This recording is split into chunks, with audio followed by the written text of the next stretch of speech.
cilik nampak 6 Mas.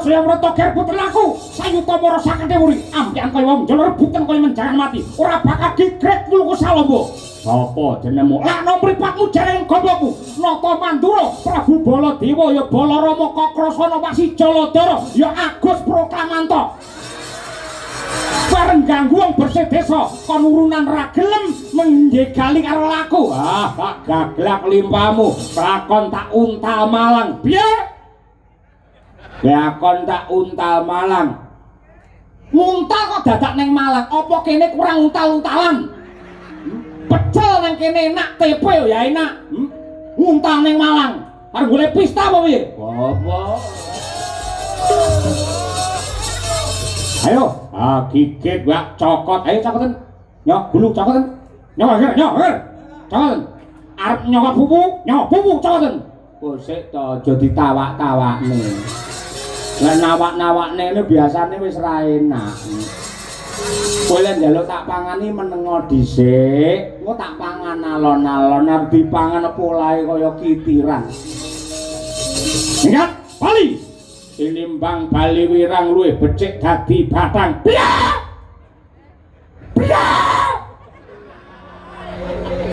Wah, ngene ora tambahi 1 juta dosa lho iki.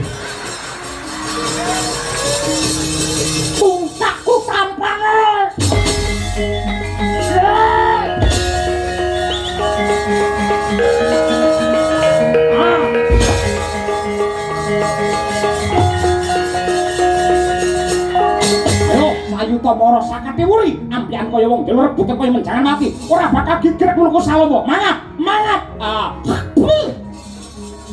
ayo ing kene dalan patrimu ngono kok ngendang-ngendake ora gondro sepira modar kowe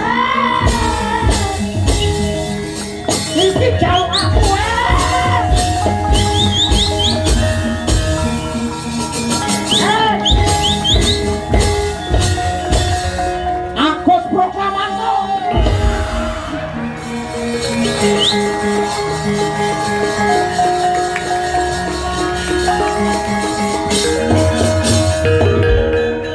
niki enten titipan amplop saking Pak Sutrisno. Lah tonggo iki? Nggih, nampa. Telakon Rama tambah dapur napa ta mangke? Aku dadi Sugriwa. Tujune kok cawes lho sandangane Baladewa mun aku. Kaya wayang wong ae. No, Tresno. Wong ora ngerti pakebenar Ramayana kon metu Baladewa.